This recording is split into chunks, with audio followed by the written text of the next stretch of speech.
Scrolling through my YouTube channel, I realized I did not review the first Super Mario Brothers movie. And I'm not talking about the 1993 live action.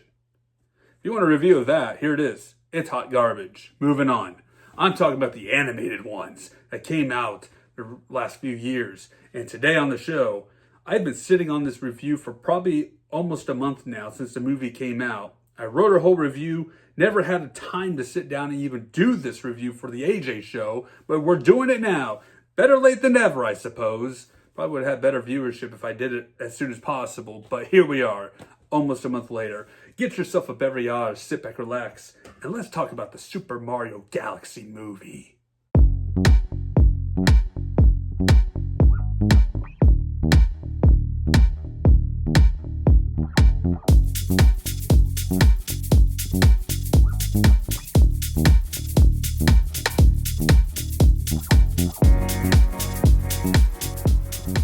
Allow me to start off with what Copilot presented to me about the Super Mario Galaxy movie per the film critics. Oh, the film critics. They act like they speak for us all when it comes to movies, when half the time they's wrong. They straight up wrong. And are so straight up wrong on this one. All right? Rotten Tomatoes gives it a 44% critic score out of 77 reviews.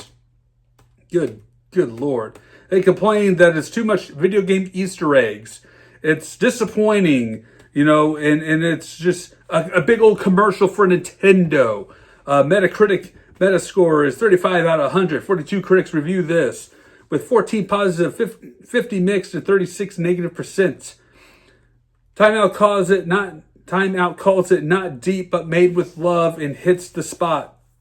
While Playlist calls it dead inside. Oh, goodness gracious. Here are some strengths that it highlights for the movie. The strengths that it highlights for the movie, it's visuals and nostalgia. Absolutely, it hits that. Absolutely.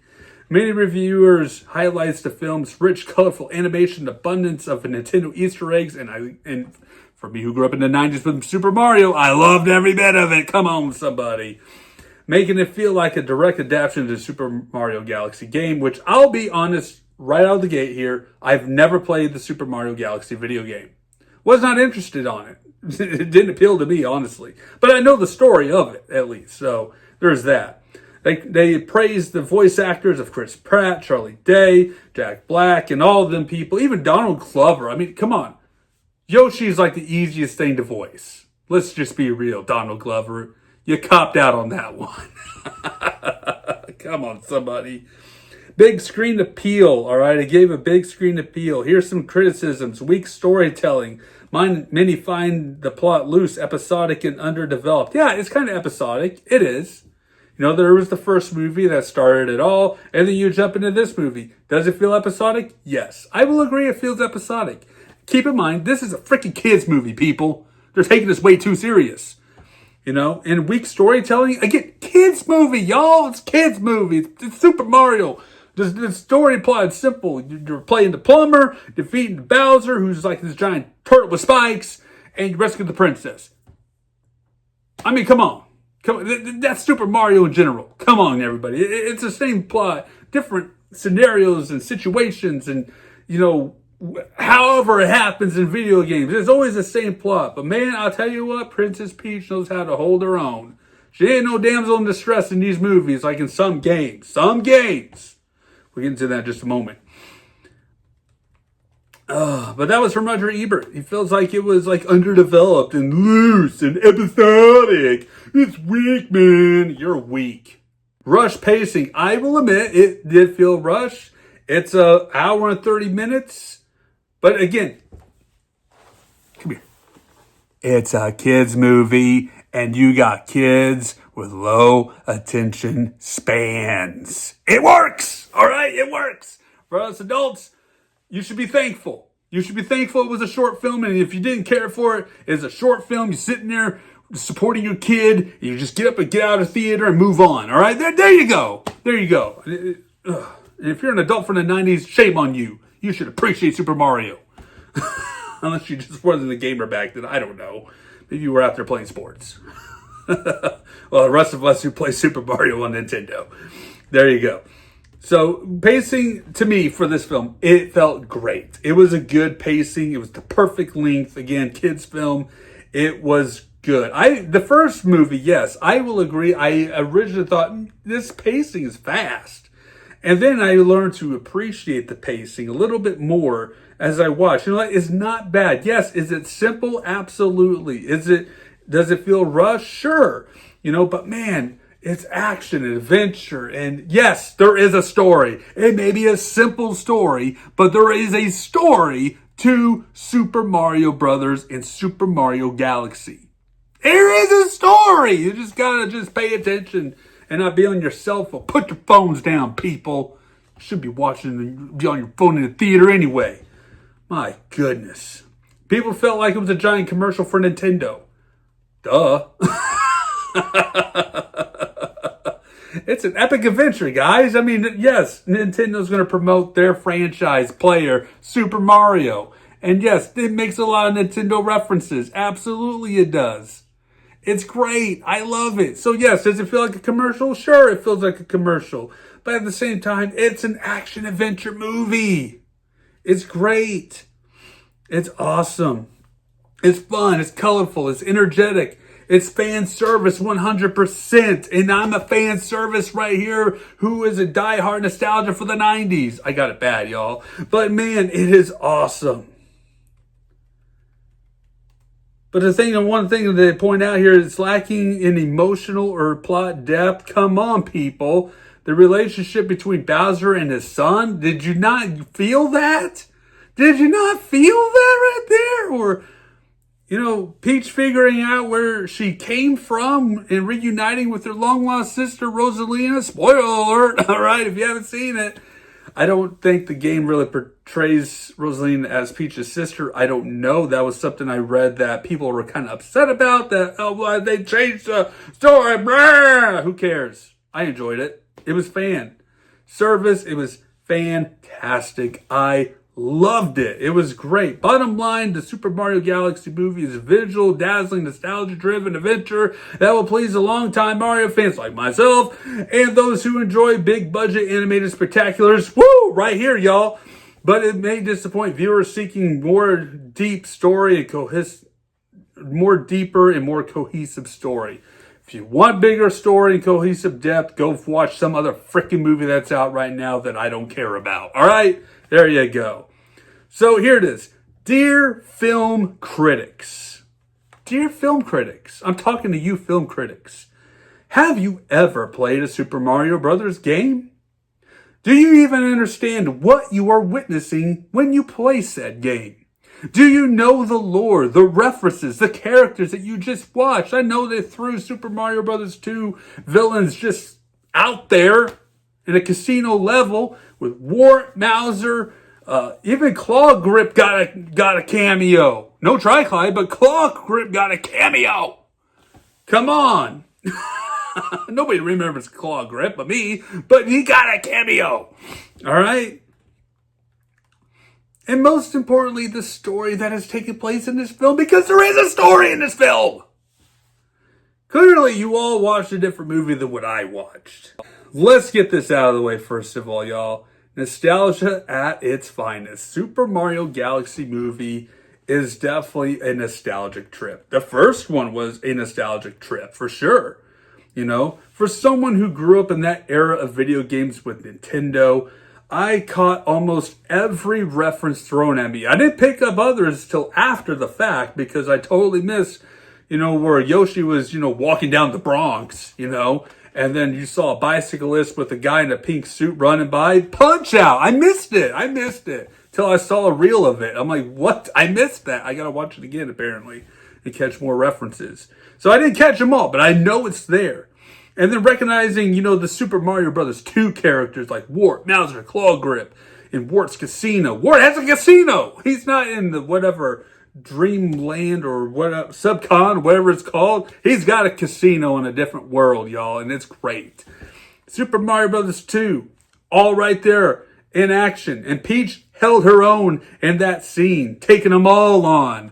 Yeah, it was great. And did you pick up the part where, Wart was defeated by a vegetable and spit bubbles? That's a callback to Super Mario Brothers 2 because they use vegetables to throw at enemies, at these villains. He doesn't like vegetables. He dies. He dies by vegetables. All right? Because that's how you beat Wart in Super Mario Brothers 2. He opens his mouth. You just throw a turnip in his mouth. All right? There you go. The world, the galaxy of Super Mario Brothers Galaxy film is perfect. I mean, it's spectacular. It's visual, it's scenery. It's just magnificent. You can't ask for a better world of color. The graphics, all of it, very appealing. They had numerous recognizable areas from different games, Super Mario Odyssey included, especially when they went to the desert area with the upside down pyramid. And man, I was so excited to see that. That's Super Mario Odyssey right there. I was like, it's so great. It's so amazing. The introduction to Yoshi was followed up by the previous film, at the end. And I totally forgot about the ending of the first movie where I have the Yoshi egg. And they followed up with it on how they introduced Yoshi into the story. Peach's backstory was answered because she referenced that in the first movie. They answered her backstory. All right? And I know I've read reports that people didn't like the Rosalina is Peach's older sister. To be fair, again, I'd never played Super Mario Galaxy 1 and 2, so it didn't bother me at all with that, all right? So, I mean, I thought it was fine. If they change continuity's sake for the movie, who cares, The continuity's going to be different for the movie than it is for the games, Just be happy with it and enjoy it. Sit back and relax, y'all, and just sip your beverages and enjoy the ride. Come on, I need a beverage here now. And for this story of the movie, yes, film critics, I'm going to disagree with you. There is a story to Super Mario Galaxy. It doesn't need to be so complex, so deep, so twist-and-turny with the climax or whatever it is, you guys are looking for. Go watch some other freaking chick flick movie or whatever. I don't care. It's once again a plumber saving the princess. But in this form, Princess Rosalina is getting captured by Bowser Jr. in his plot to rescue his father, who was last saw in the previous movie was shrunken down to size, held captive in the Mushroom Kingdom and Peach's castle in a miniaturized Bowser's castle, which was fantastic. And fulfilled their dream of building this Bowser world and use the Boomsday Cannon by powering up using Rosalina's star magic. That's the whole plot. Yes, people complain, Rosalina didn't get much screen time. There's only so much you can cram into an hour-and-a-half movie. Get over it, y'all. I mean, let's just be real. Just be happy she was in it for the 8 minutes or whatever. I mean, look at Darth Maul in Star Wars Episode 1. Only, 10 minutes of screen time, and nobody complained about that. Come on. Jeez. Bowser in the start of the film with his small size has warmed up to the Mario Brothers, though it took Mario and Bowser a little bit longer to build up the trust in the relationship. After the castle was abducted and practically destroyed, Bowser, showing a good guy side to him, sacrifices himself to be a prisoner to the Bee Kingdom, so that way Mario and Luigi and Yoshi can go off and save the princess at the gateway to get to the Gateway Galaxy. Until Bowser Jr. swoops in with his spaceship and abducts Bowser into the thing. It was fantastic. I loved it. But I still wonder, and this begs the question, who's the mom? I mean, we look at Super Mario Sunshine video game, and Bowser was playing on like Princess Peach was Bowser Jr.'s mom. Leave my mama alone, you bad man. I won't let you take Mama Peach away. Mama Peach? I'm your mama? It's a messed up scene in the game. It really is. But we still need to know who is the mom of Bowser Jr. I don't know if we'll ever get that answer. I don't know. And going back to Princess Peach, it is so nice to not see a princess as a damsel in distress as the games make her out to be sometimes. Like in the very first game, especially in Super Mario Sunshine. Holy cow. She got kidnapped more than once. Seriously, it was so weird. But this Princess Peach can hold her own. She knows how to defend her kingdom. She knows how to defend her toads. And in fact, Rosalina held her own too up until she just got overwhelmed by Bowser Jr. and was captured. And was still fighting. These princesses know how to hold their own. Now, when they announced Star Fox being in this movie, or there was like floating cameo clips of them, and then they announced it, I'll be real. I wish Nintendo held off and did not announce Star Fox immediately like that, right before the movie came out. I wish that was left as a surprise. Because I'm like, where does Fox McCloud fit in this movie?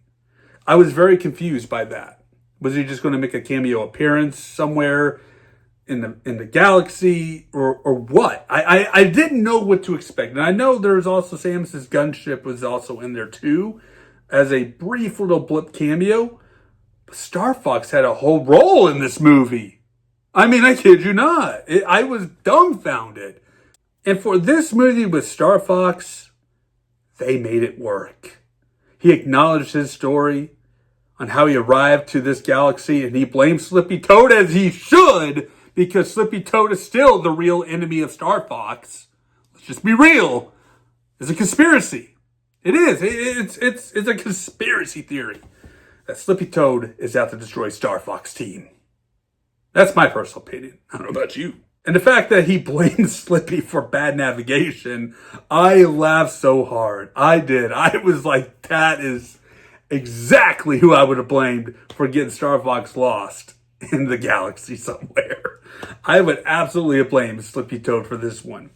And having Star Fox included made this movie incredible. And he wasn't just there for a cameo. He was involved in getting the gang to Bowser's world, and even in the post-credit scene at the prison explained how he's going to get back to his own galaxy. It was fantastic. It was just awesome. Peach rescues Rosalina and reunites. Mario destroys Bowser in the lava. You get Dry Bones Bowser for the rest of the movie. And after their bridge battle, like in classic Super Mario, come on, somebody.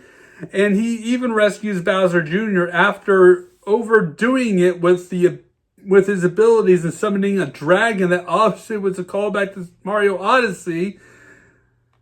The day is saved by Mario Brothers and Yoshi, of course. It was great. There were so many things that I could reference and call back to, with this movie. And it's so packed full of stuff. There were other moments like Mario and Luigi becoming babies, including Toad from the Super Scope that Bowser Jr. uses. And honestly, that's kind of a reference to the 1993 Super Mario movie. The de-evolution gun or whatever they had. I think it was like a Super Scope 2. I don't know. I don't remember. I've only watched that movie probably a couple times. But it was so cool to see that. And we're in the dinosaur world like in Super Mario Odyssey in that one world. The robot makes a cameo as an information booth and moves very, very, very, very slow and annoys Peach. All right. And then there was a quick Mr. Game & Watch created by Luigi using Bowser Jr.'s paintbrush, which is another callback to Super Mario Sunshine, and blaming the fact that he can't draw very well. Ends up with Game & Watch. It was so great. It was so amazing. It was so good. Film critics, I don't understand your thoughts on this movie. I really don't. For a guy who grew up with Super Mario from when he was a kid, like me, I'm talking about me, a guy who grew up with Super Mario, grew up in the 90s, this movie, it was so good. It's simple, it's a kid's movie, it's colorful, it's vibrant, it's action-packed. I found the movie, and it's so many callbacks and Easter eggs, I found the movie delightful. I found it fantastic. And I would definitely watch this again, for sure. I mean, I already owned the first one, not the 93, the first animated movie that they did, Super Mario Brothers movie. And it's just so great. And I'm looking forward to whatever they do next with this film franchise. I'm looking forward to what Sonic 4 in 2027 is going to be. Now that we know that Dr. Robotnik is back, as Jim Carrey is coming back for that role, and you got Metal Sonic, and there's a definitely time travel element I feel like is going to happen. It's going to be fantastic. It's going to be good. And of course, you got the Legend of Zelda movie also going to be coming out here shortly. Excited to see that. Hopefully they don't screw that up. Scared for that one because I'm a Zelda fan. Zelda fan, y'all. I mean, don't ruin it, please. I really hope they do well with that one. I really do. But with that being said, the movie was great. I give it a 95 out of 100. That's my score.